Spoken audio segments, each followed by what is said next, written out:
Hey everybody, welcome back to Zippy Industries. I'm Chris like usual, and today we're going to go over our Shovelhead. 69 Shovelhead. If you've been following along with the show, you know that we built this last year for Born Free Texas, and if you see it now, you'll notice it is different. This is version 2. So Born Free Texas 4 last year, October, we built this bike for that, and honestly there's some things that I wasn't particularly happy with because I didn't think they flowed very well. So we spent the last few months rebuilding a lot of stuff. All right, so there's still a couple things I want to finish redoing, but as of right now, it's complete and it rides really well and whatnot. But anyway, we'll go over it real quick. So first of all, got our 69 plate down there, right? Got our license plate frame from Ritual Casting on Instagram. He makes these. Back here we got our bracket. This is all stainless. It runs off of the bearing support, those two studs. It mounts off those, and then our license plate bolts to that, and also supports our exhaust. All right, so it does a lot of things. Tucks our license plate nice and neat under there, puts it under the exhaust. Everything works really well. I'm really happy with it. The exhaust was a pain in the ass like usual, so got it all done. Stainless again, of course. And then this is like I polished it I brushed it first, and then I polished it with our buffing wheels and shit. So it gave us just like this like polished brush look. So really happy with it. I didn't really want to go full polish on it because, well, the rest of the bike is, and well, that would have taken a lot more work, and I really just wanted to be done with it. And we had to have it done for Party at the Pen, and I was running out of time for that once again. And see a theme here, huh? Also, another thing we did is I finally built my own kicker pedal. So I've been wanting to build my own pedal for a while. I had built some in the past, but I wanted to do something different. So I made the kicker shaft. This is what the hell is this? This is 17.4. All right, the shaft is 17.4, so it'll handle all the stress really well. And this is just 1/4 inch 3/4 with 304 here on the pedal. So still debating on if we're gonna smooth this all down and polish this bad boy out, or just keep it raw. So we'll see. The other big difference is we put an SU carb on it and automatic, essentially advanced G5 magneto. All right, so this is a Morris magneto, so G5. It has an auto advance coupler deal in it. So when you go to kick this, all right, the rotor will stop once it gets to a certain point, and then when you go past that point, it'll quickly click over, all right, and it fires like that. So if you all saw on previous videos, we were having a lot of problems with our magneto firing without kicking the ever living shit out of it. This thing takes like a nice moderate kick, like really easy kick, and it fires like that. So it'll actually even fire on the other stroke. So yeah, it's that good. Other thing we did, I got some Y-Pack lights here. These are actually fog lights, but they're out of England. I really like the Y-Packs because they have fluted glass and it's all embossed and shit, and they have these little hoods. These are all stainless, which I think I'm just going to leave them raw. I think, or just leave them crusty. Like, it's the only crusty thing on the bike, and I think it kind of fits it. Made our little bracket here, so got to put a little Z up here because I had some extra and I really didn't know how to finish the top there to make it look good.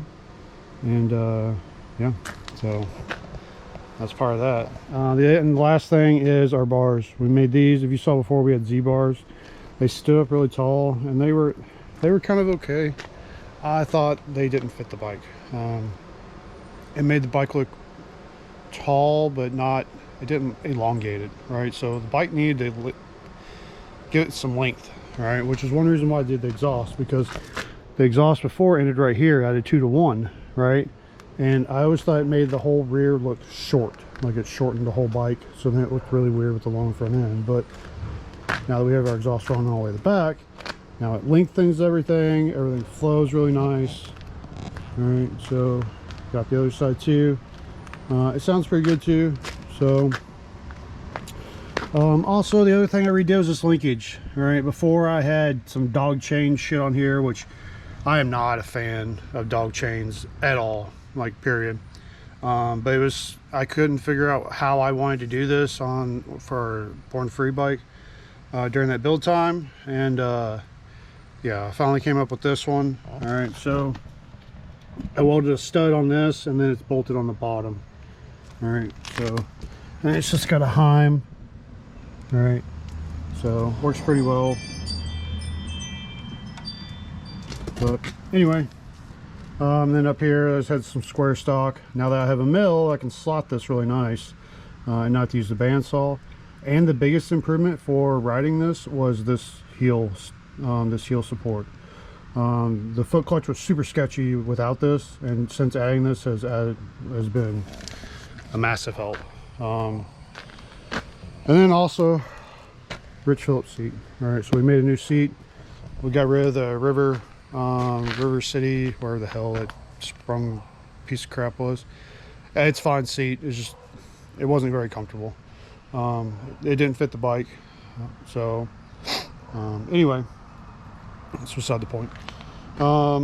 Yeah, that's really about it. So as you see, like, other than like the tins and the major structure, we changed damn near everything. So yeah, it's actually really comfortable to ride. This part kind of digs in your tailbone a bit, but other than that, it's actually really comfortable. It kind of floats down the road with that big girder out front. So, but anyway, you want to take a ride? I do. Let's take a ride. Now, full disclosure, I did already have this running. I was going to ride it earlier, and actually the bolt for the foot clutch had backed out and fell out somewhere in Ohio. So I had to find a new bolt, change some shit. So it's important, check all your crap. So let's kick it.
Yeah, that just happened.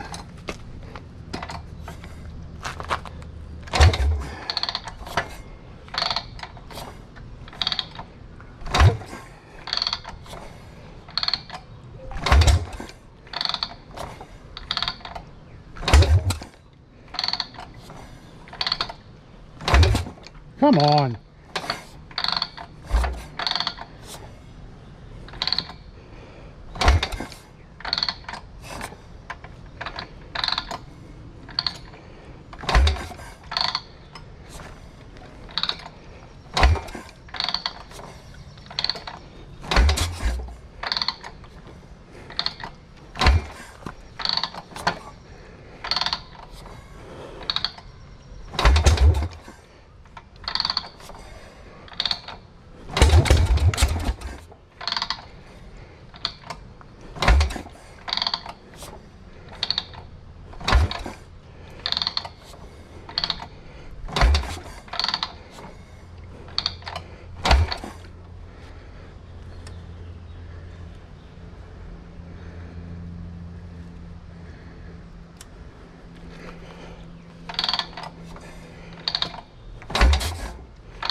Yeah, a nice little stroll around the loop, just make sure everything's good. So yeah, everything's good. I think I do need to adjust the oil that's in the damper here. If you heard when we were really getting it, like it kind of hangs up a little bit even though you're off the throttle, because that the float is still up. So I have ATF in it now, so I might go with something lighter, so like some sewing machine oil or something like that. So but you know, if that's the least of my concerns, then I'm all right with it. So yeah, so let me know what y'all think. If y'all came up to me at Party at the Pen, y'all have been following the channel and whatnot, so I really appreciate that, and appreciate everybody that came out at Party at the Pen, said what's up. We are still doing our mock-up motors for, you know, Bandhead, Shovelhead, Jenny Shovel, Evo, that type of thing. So zippyindustries.com is where you can find us. Also find us on Instagram at Zippy Industries as well. Like, share, subscribe, all that usual jazz. I appreciate it. Take care. We'll see you later.